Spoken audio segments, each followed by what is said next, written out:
Good night বন্ধুরা। দেখো, রাত্রে একটা রুগী নামিয়ে ডায়মন্ড থেকে ফেরার সময় এত পরিমাণ জ্যাম, সব ঠাকুর দেখতে এসছে।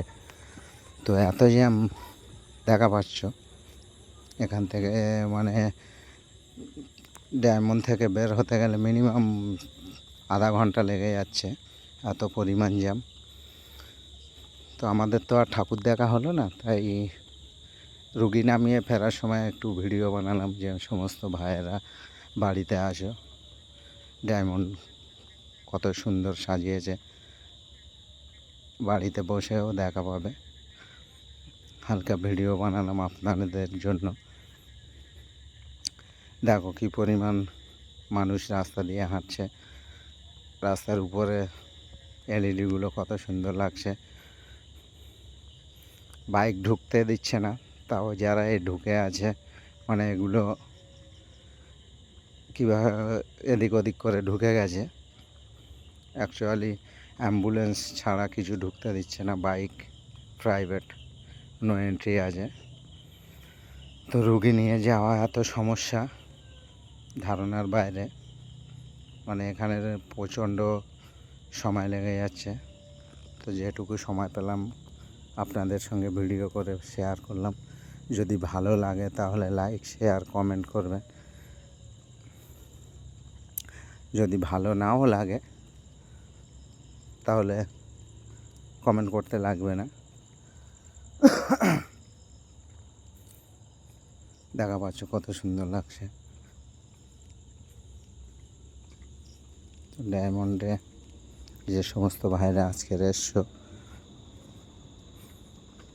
তারা দেখা পাবে।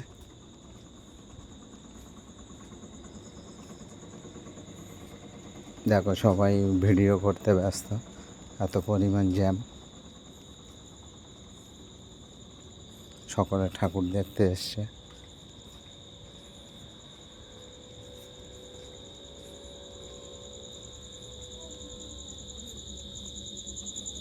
দেখো, রাস্তার ধারে একটা অ্যাম্বুলেন্স দাঁড়িয়ে আছে।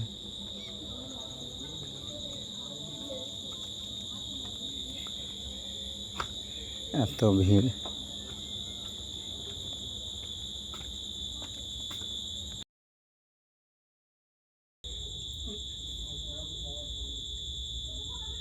এই জ্যামের ভিতরে ঠাকুর দেখতে আসা এতটাই মজা, যে এসছে সেই জানে। ডায়মন্ড হারবার নতুন রূপে সেজে উঠেছে। আশা করি ভিডিওটা ভালো লাগবে। যদি ভালো লাগে লাইক, শেয়ার, কমেন্ট করে। দেখা পাচ্ছ রাস্তায় ব্যারিকেড পাতা আছে, তো এখান থেকে বাইক অন্য সমস্ত গাড়িগুলো যেতে দিচ্ছে না। আমার অ্যাম্বুলেন্স বলে ব্যারিকেড সরিয়ে পুলিশেরা সাইড করে দিল। তো সাইডে বের হওয়ার সময় দেখো 4 জায়গায় ব্যারিকেড পাতা।